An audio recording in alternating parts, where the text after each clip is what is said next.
ose cilat janë shkaqet kryesore që çojnë deri te stresi ose ankthi tek individi. Po, ka disa shkaqe që mund ti tregojmë.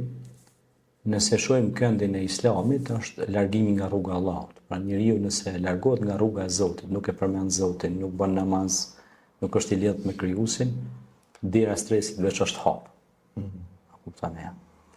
Sepse kush i shmanget thot Allahu në Kur'an, kush i shmanget për përmendjes time, e qunë me Aisha të ndan kathët, ka më ja bën një jetë shumë të vështirë, stresuese.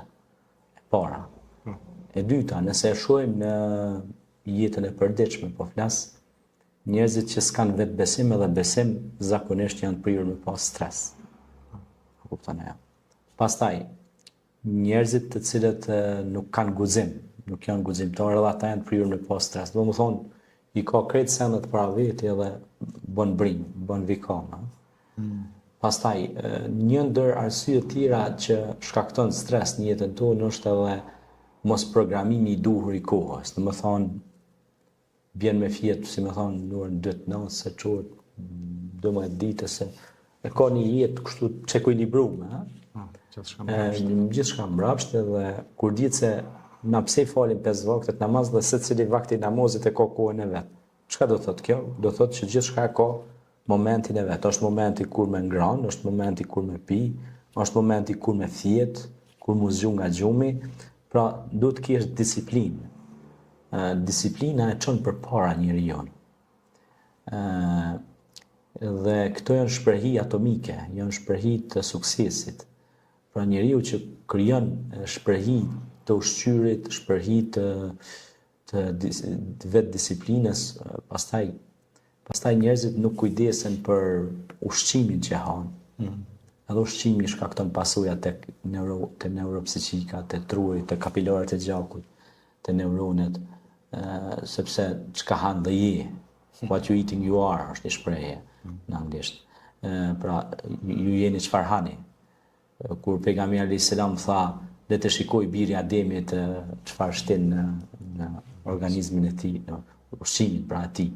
Pastaj tha, ushqimi i dhujtarëve tha është i felliqur. Subhanallah. Që kishim temën e kaluar si thash mira në therrjes së mishit e ke dhujtarët, si bëhet metoda shumë të pistat, fliqura, ku shkaktuan bakterie, smundje të ndryshme, bartse, e kështu me radhë. Edhe dihet tashmë edhe botërisht edhe këto smundjet që na erdhën prej Kinës, ku ka i dhujtarë shumë atje. Moshrek ka shumë ai vend, domethënë, pe ushqimeve të fliqura, edhe të pa sistemuar, edhe të pa kontrolluar, sa han gjithçka. Pastaj stresin e shkakton pra mos pasja raporteve duara me Krijuesin, në dy ushqimi i keq, pra keq trajtimi me ushqim, jo ushqim i dur. Largohemi shumë nga nga burimi parësor që janë ushqimi me ato çka kanë dalë prej toke. Ha më shumë produkte të konservuara, apo kupton ja. Pastaj pra të ushqimi, e treta nuk kemi disiplinë të kulturë fizike. Kur pejgamberi selam na ka mësuar, ka thënë, mësojeni fëmijëve notin, mësojeni gjujtën me shëgjet që trupi të jetë në lëvizje. Pra nuk kemi kulturë sportive, a kupton ja.